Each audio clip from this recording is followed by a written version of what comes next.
Assalamualaikum warahmatullahi wabarakatuh.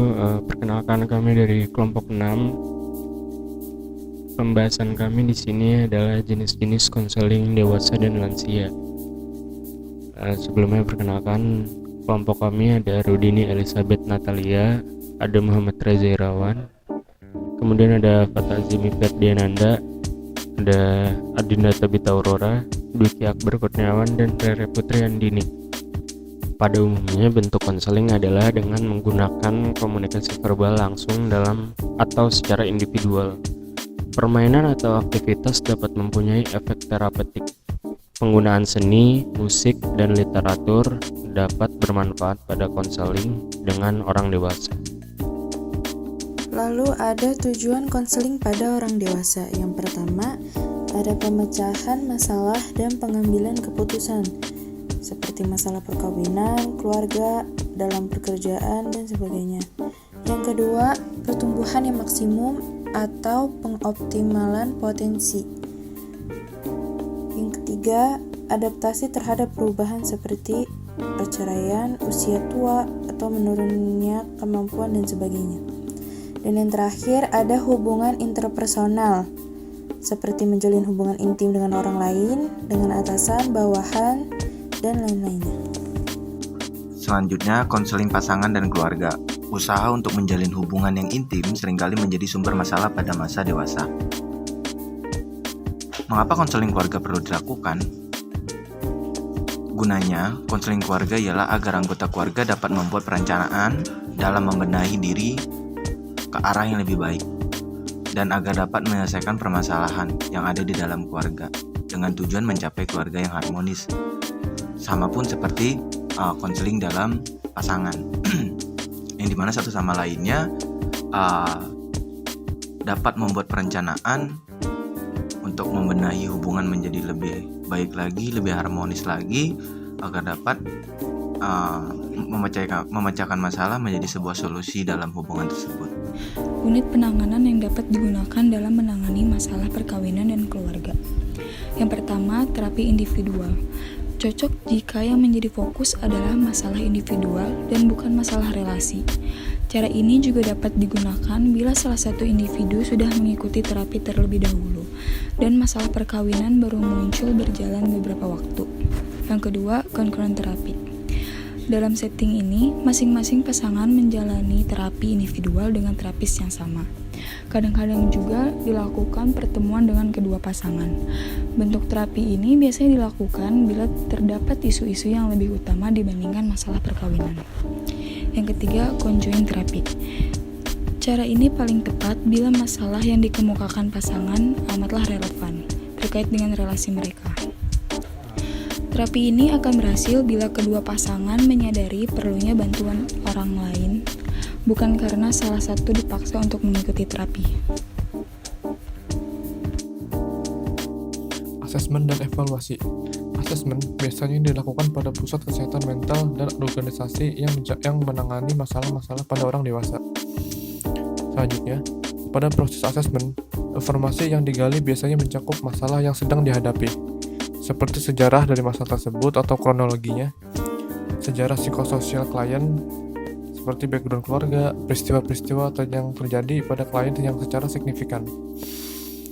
Dan konselor diharapkan memiliki pengetahuan yang luas dalam berbagai bidang karena mengingat masalah pada orang dewasa adalah hal yang kompleks atau rumit, seperti mencakup aspek perkawinan, relasi, pekerjaan, serta fisik. Ya, selanjutnya ada beberapa aktivitas yang dapat digunakan pada lansia dalam melakukan konseling usia lanjut. Menurut Barut dan Robbins 3 tahun 1987, ada 3 kegiatan atau 3 aktivitas yang dapat dilakukan menurut Robbins dan Barut. Pertama, ada Project Love. Dalam melakukan program ini, para manula diminta untuk bekerja sama dengan anak SD dalam hal beberapa keterampilan, hobi, membuat kerajinan tangan bersama, membaca buku, atau bantuan lainnya. Dengan memasangkan manula pada anak-anak, maka akan terbentuk hubungan antar generasi. Melihat range umur lansia dari umur 50-an ke atas dengan pertumbuhan fisik yang sudah tidak bertumbuh lagi, sehingga dikira cocok untuk berinteraksi pada anak-anak dan menghidupkan kebahagiaannya lagi di masa tersebut, sehingga merasa disayangi mungkin atau lainnya. Selanjutnya ada peer facilitation training. Program ini bermanfaat untuk pembentukan keterampilan dan kepemimpinan dari manula serta keterampilan untuk saling membantu dalam kelompok usia mereka. Tujuannya untuk memberikan lingkungan yang lebih positif, khususnya dalam institusi. Nah, dalam kegiatan konseling tersebut, lansia diharapkan dapat bekerja sama pada kelompok sehingga menghidupkan kembali rasa kebersamaan, teamwork, dan lain-lainnya. Selanjutnya ada konsultasi keluarga. Nah, ini salah satu aktivitas terpenting juga nih buat lansia, dikarenakan pada usia lansia kebanyakan keluarga terdekat atau anak-anak anggota keluarga sudah memiliki keluarga barunya, bahkan kesibukannya masing-masing. Konselor seringkali meminta pendapat keluarga tentang cara khusus yang harus dilakukan untuk orang tua klien usia lanjut. Masukan dari konselor ataupun sharing dari anggota keluarga tersebut kepada konselor. Dalam hal ini, konselor pula mendalami situasi klien secara signifikan sehingga dapat memberikan saran yang tepat dan dapat mengenali klien. Sekian pemaparan saya.